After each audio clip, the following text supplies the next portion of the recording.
खुदा का शुक्र अदा करते हैं आज के दिन के लिए और इस मुक़द्दस दिन के लिए। आज जबकि खुदा का दिन है और हम खुदा के दिन में जब इकट्ठे होते हैं उसकी इबादत के लिए, प्रस्तुत के लिए, तो खुदा का शुक्र अदा करते हैं। आए खुदा के हज़ूर अपने सर को झुकाएं, खुदा के हज़ूर को महसूस करते हुए हम दुआ करेंगे आज के ज़िंदा कलाम के लिए, आपकी ज़िंदगियों के लिए, ख़ानदानों के लिए। और आज का जो कलाम है जो खुदा मुझे देता है ताकि मैं आप तक पहुंचा सकूं, उसके लिए खुदा उनके हज़ूर अपने सर को झुकाएं। खुदा बाप, खुदा बेटे और खुदा रूह कुद्दस के नाम में मसीह यीशु में हमारे ज़िंदा आसमानी बाप हम तेरा शुक्र करते हैं क्योंकि तू भला है, तेरी शफ़क़त अब्दी है, तेरी वफादारी पुश्ता पुश्त है। हम इंसान हैं, कमज़ोर हैं, तू ज़ोरावर खुदा है जो हमारी कमज़ोरियों में हमें ज़ोर बख्शता है।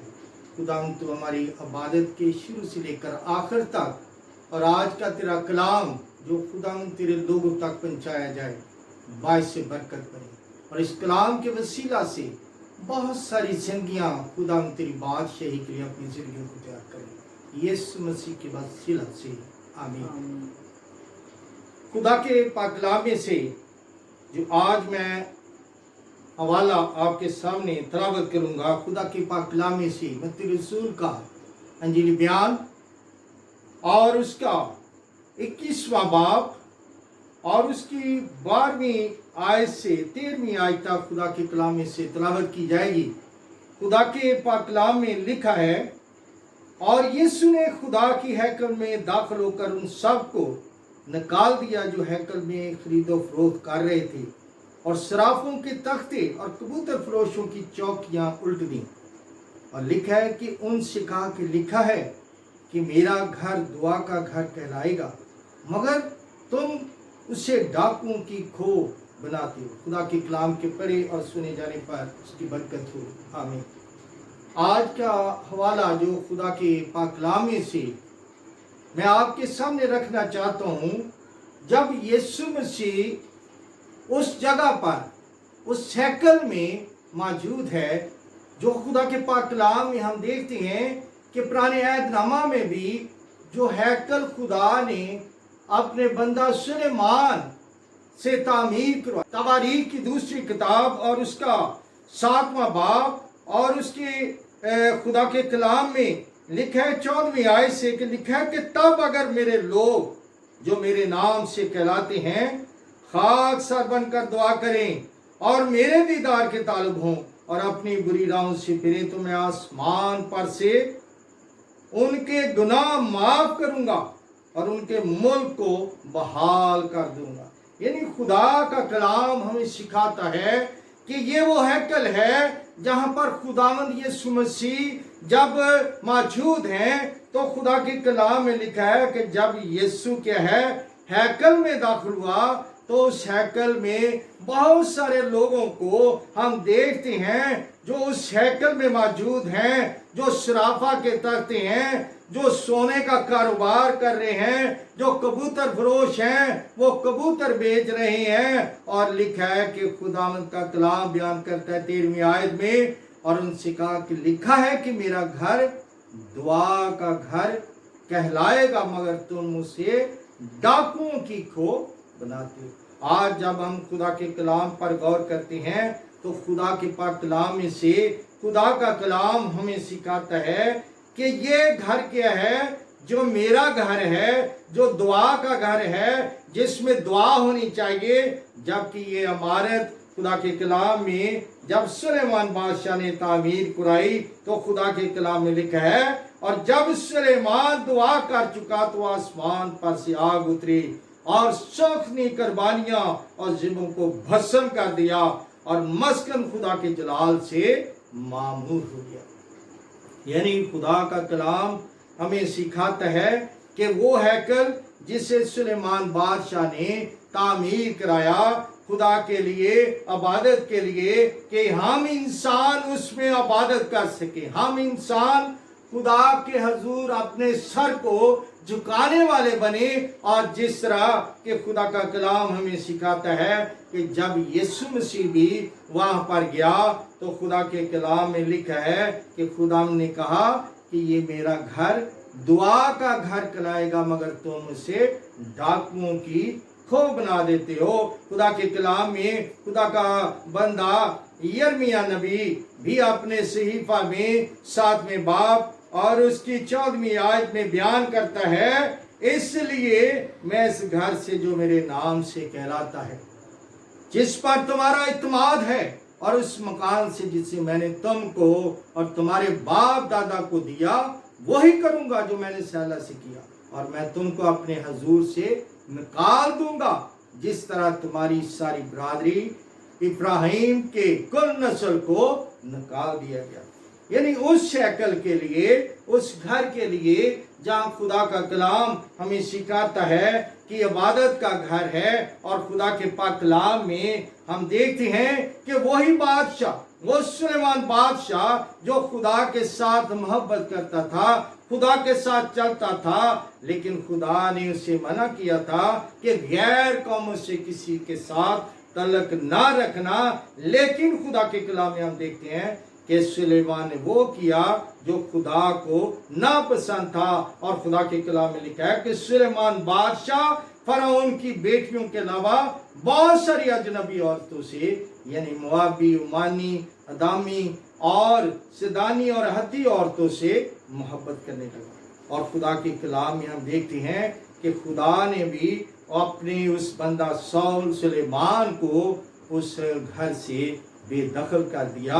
और खुदा के कलाम में लिखा है कि सल्तनत सुलेमान बादशाह के बेटे से ले ली गई। और देखते हैं कि उस गुलाम को नबात के बेटे यरबाम को ये सल्तनत सौंप दी गई। और इसी तरह इस्राएल हर वक्त इसी तरह करते रहे।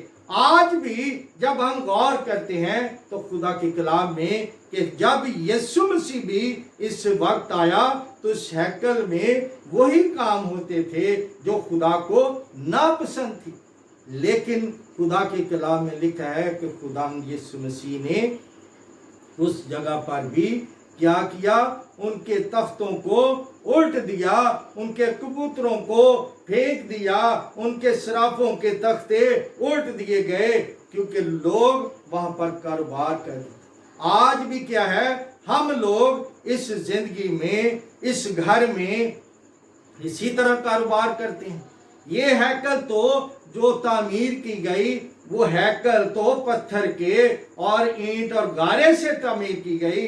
लेकिन खुदा का कलाम जो यीशु मसीह है हमें सिखाता है कि तुम क्या है, खुदा का मकदस हो। खुदा का बंदा पौलुस रसूल कुरिन्थियों की कलीसिया के नाम 1 कुरिन्थियों और उसका 6 बाब और उसकी 19वीं आयत में खुदा के पाक कलाम में लिखा है, 6 बाब और उसकी 19वीं आयत,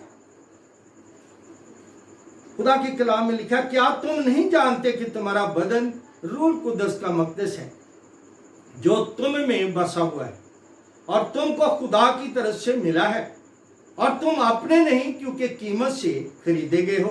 बस अपने बदन से खुदा का जलाल जाहिर करो। ये खुदा का जलाल हम किस तरह जाहिर कर सकते हैं? ये मकदस, जिस तरह पौलुस रसूल कुरिन्थियों की कलीसिया के नाम 1 खत और उसके 3 बाब में और खुदा के कलाम में 16वीं आयत में भी इस तरह लिखा है, क्या तुम नहीं जानते कि तुम खुदा का मकदस हो और खुदा का रूह तुम में बसा है? और अगर कोई खुदा के मकदस को बर्बाद करेगा तो खुदा उसको बर्बाद करेगा, क्योंकि खुदा का मकदस पाक है और वो तुम हो। उस हैकल को जो खुदा के कलाम में हम देखते हैं पुराने अहदनामा में, और जब यीशु मसीह उस हैकल में मौजूद है तो यीशु मसीह इंसान की जिंदगी को, इंसान के बदन को बचाना चाहता है। आज जब हम इस दौर में रहते हुए इस हैकल में, इस मकदस में जो खुदा का घर है, जो खुदा के नाम से कहलाता है, जिसके लिए खुदावंद यीशु मसीह ने अपनी जिंदगी को, अपने बंदे, अपने बदन को मेरे लिए और आपके लिए कुर्बान कर दिया, ताकि ये इमारत, یہ مقدس جو خدا کا گھر ہے بچا سکے۔ آج ہم خدا کا مقدس ہے۔ خدا اس اینٹ کے پتھروں کے گھر کی نہیں فکر کرتا، بلکہ وہ آپ کی زندگیوں کی فکر کرتا ہے۔ وہ آپ کو بچانا چاہتا ہے۔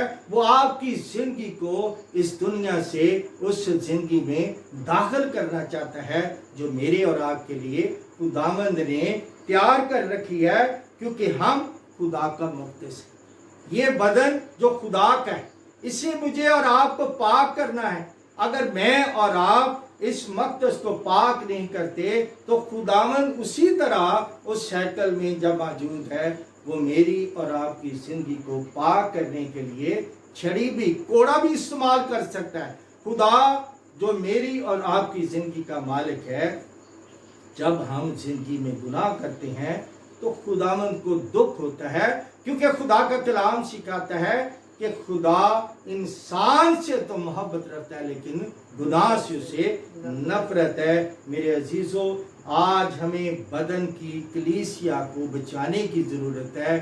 ہمیں نہ صرف گناہوں سے بلکہ اپنے آپ کو پاک کرنے کی ضرورت ہے، تاکہ ہم کیا ہیں، خداوند کے ساتھ کیا ہیں، اپنی زندگی کو شامل کرنے والے بنے۔ اور جس طرح لکھا ہے خدا کے کلام میں، متی رسول اپنے انجیل بیان میں ذکر کرتا ہے کہ اپنے واسطے زمین پر مال جمع نہ کرو، جہاں کیڑا اور زنگ خراب کرتا ہے، جہاں چور نقب لگاتے اور چراتے، بلکہ اپنے لیے آسمان پر کیا ہے، مال جمع کرو، جہاں نہ کیڑا خراب کرتا ہے، نہ زنگ، نہ وہاں چور نقب لگاتے اور چراتے، کیونکہ جہاں تیرا مال ہے وہاں تیرا دل بھی لگا رہے۔ بدن کا چراغ آنکھ ہے، پس اگر تیری آنکھ درست ہو تو تیرا سارا بدن روشن ہو، کیونکہ خدا نور ہے اور خدا تاریکی کو پسند نہیں کرتا ہے۔ ہمیں نور میں چلنا ہے، یسوع مسیح میں چلنا ہے، اپنا بدن خداوند کو دینے کی ضرورت ہے۔ خداوند آپ سب کو برکت دے، اپنے جلال کے لیے کثرت سے استعمال کرتا رہے۔ خدا باپ، بیٹے اور پاک روح کے نام میں آمین۔